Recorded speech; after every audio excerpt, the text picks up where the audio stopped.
Oh my. We have a comment section going. And for my survivors out there who are commenting in response to this person's words, and I'm not even throwing shade on them. I think that sometimes you really don't know what you don't know, and I'm just going to go with that on this one. But before we start addressing the comment section, I need to share them with you, don't I?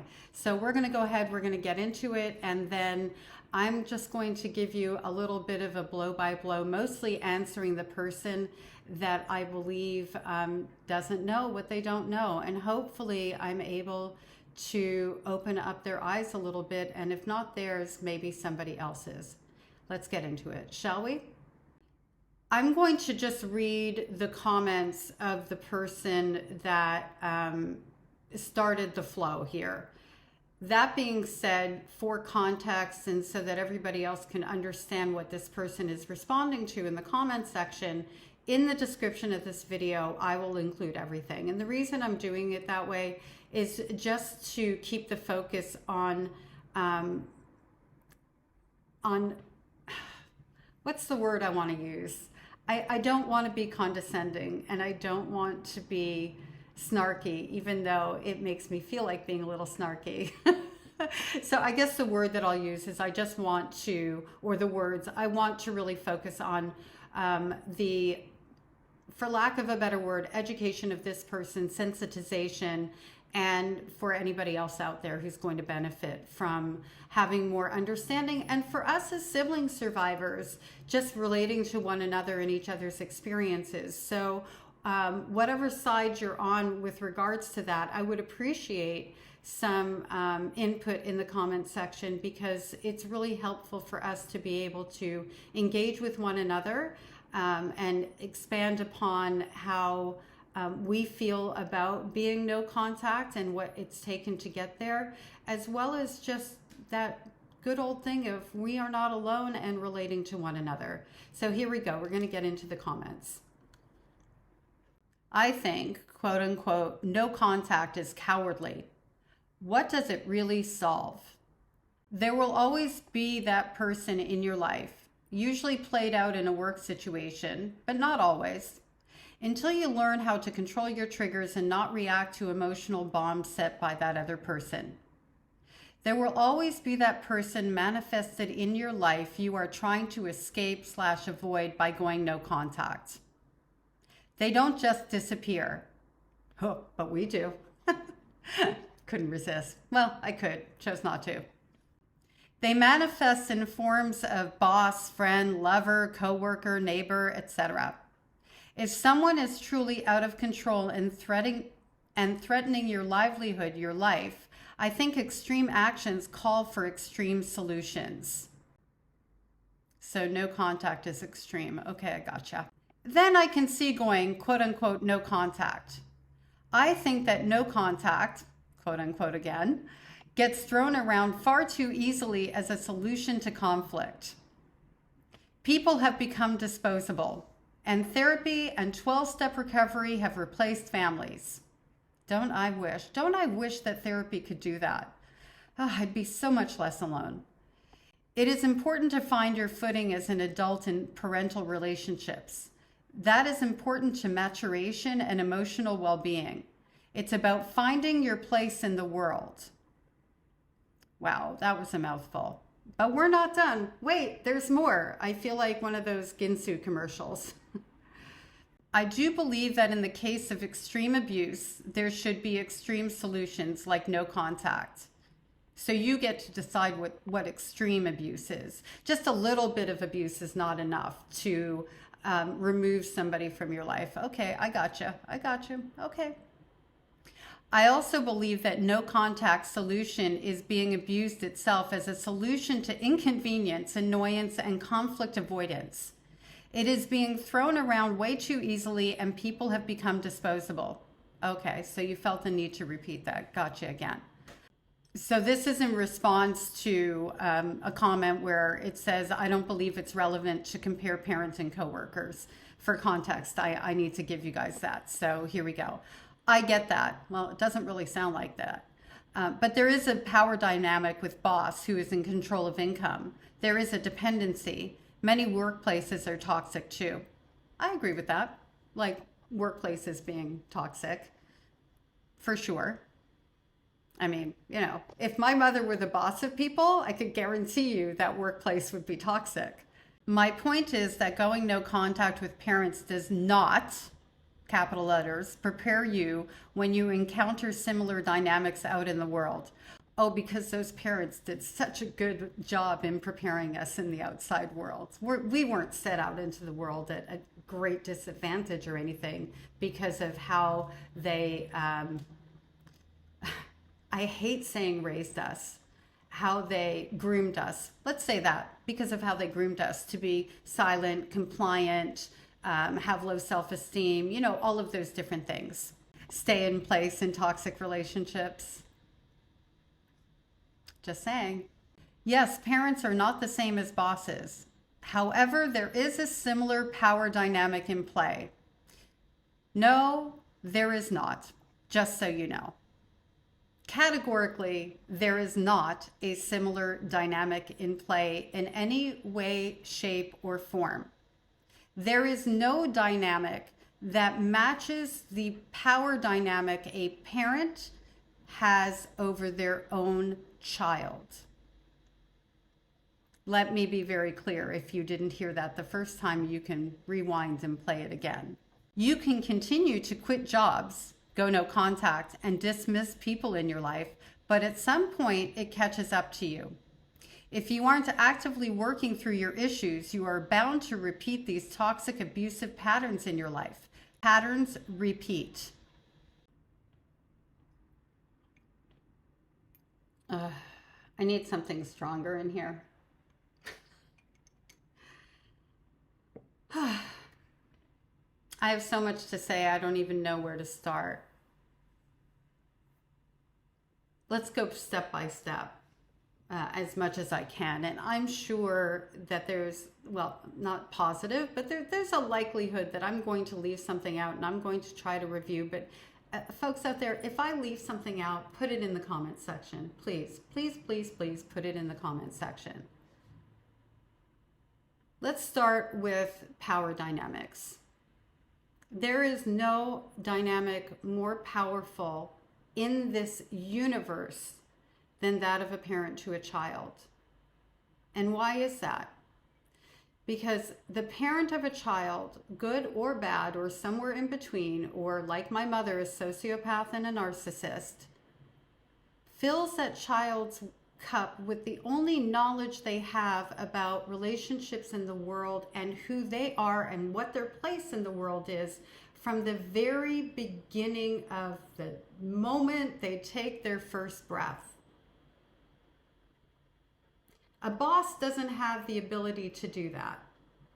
A boss doesn't put the wounds there to leverage against that person to keep them in play, in motion, in gratitude for being abused even. A parent does. A parent creates the frailties and capitalizes on them. And therefore, nobody in this world can have more power over a victim of abuse than a parent to a child. Apples and oranges. And staying in those relationships disallows us from learning new skills because we develop these coping mechanisms that stand in the way of being able to maybe not develop them, but actually access and use them. Because coping mechanisms, because the body keeps the score, because our body is the keeper of every experience and reaction to those experiences we've ever had. It's like breathing and blinking. Somebody does something to hurt me. My coping mechanism is being a fawn and a good little girl. I can't find my voice, even if my brain is trying to defend me. Can't do it. Now I can, but I couldn't then. And I also wasn't learning that I had the right to, because I was constantly looking for the affection that wasn't there from my abusers. I was constantly working from the outside in to be lovable, not understanding that I was lovable all along, and it was them who weren't lovable. Severing a relationship with the parent is the hardest thing that any of us take on, especially if you're from a narcissistic family system. It takes so much courage and resolve and bravery to walk away to save yourself, because it means that we're alone in the world. It does. We have chosen family, but that's not the same. And I love my chosen family. And like, I have one of my like dearest, best, she is my sister, my everything. I can go to her, soft place to fall, push to shove, the whole 9 yards. But I don't have the history with her or the bonds with her that I would have if she was actually someone I grew up with that could fulfill that piece. So it's never going to be the same. People to you are disposable, but they're not. They're not replaceable. Relationships aren't replaceable. I'm never going to have an experience of what it's like to have a mom who loves me. I was the one who was disposable, not her. That's how she treated me. You know, to say that, knowing that you're going to walk through life and staying on that path is a cowardly act, it is just, well, it really just shows your lack of knowledge of how hard it is to not have any family relationships, or at least not have your mom and dad, or a mom and dad for that matter. And to say that we do it without trying to engage in conflict resolution is to say that you know what everybody's situation looks like. I begged my mother to go to therapy with me. Didn't happen. My mother actually wrote me a letter and told me that she is not going to be the brunt of my blaming process. Too bad, so sad. This woman who never took accountability for anything she ever did in my traumahood. I didn't have a childhood, and that was a direct impact of what she did to me, what she stole from me day in and day out. And we talk about extreme abuse. Who are you or I to define what kind of abuse meets the bar of extreme? How bad does it have to be for it to meet your approval, for people to go and live their lives healing and maybe even finding some love for themselves and some joy? My mother tried to unalive me when I was around 5 or 6 years old by dropping me out of a 2-story window. I walked away with 2 broken arms. I bet you that might be extreme enough for you. That's not why I went no contact. I went no contact because of the constant emotional violence she perpetrated against me.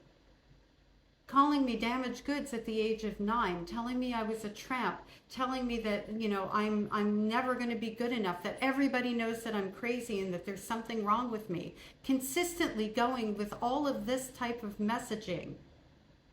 Telling me little girls like me who talk too much, nobody likes them, to make sure that I was silent. Telling me if I asked for help that I was a user.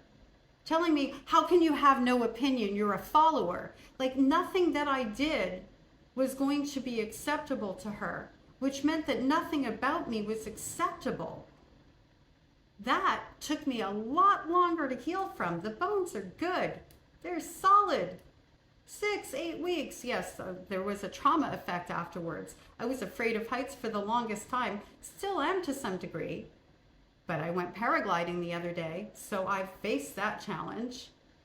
Here's a little snippet. I am so scared right now. Oh, because when the kite goes up. Assistant. Personal assistant. I'm so scared. I'm shaking. Do you feel me shaking? I'm not cold anymore. I'm just scared. Okay, it's okay. Wow. Are you ready, Marnie? As ready as I'm going to be. How's that for an answer? Do I just start running or?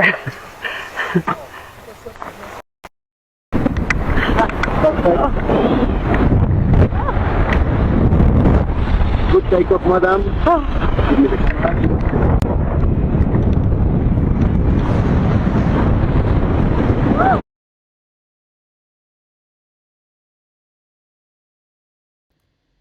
And conflict resolution. Since when is a narcissistic parent interested in engaging in conflict resolution? You do understand that in order to have conflict resolution, people need to participate. It can't be one person resolving the conflict, right? Do you understand that? So either we accept how they treat us, hurt us, re-traumatize us, or we leave. Because when we create boundaries or we say, hey, let's talk about this topic, I want to work this through with you, they aren't changing and adjusting their behaviors.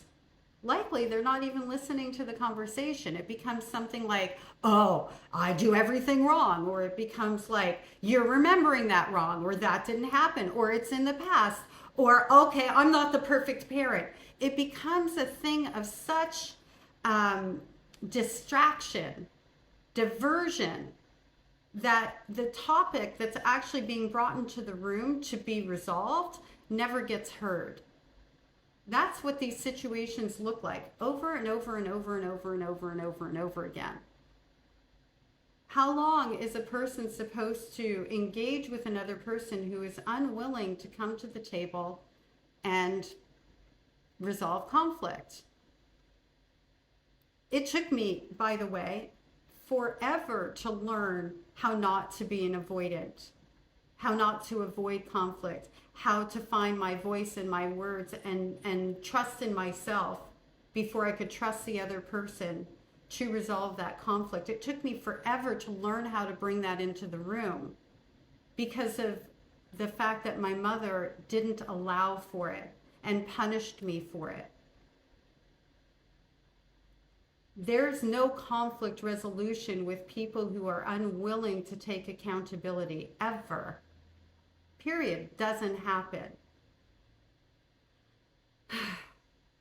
I need a moment.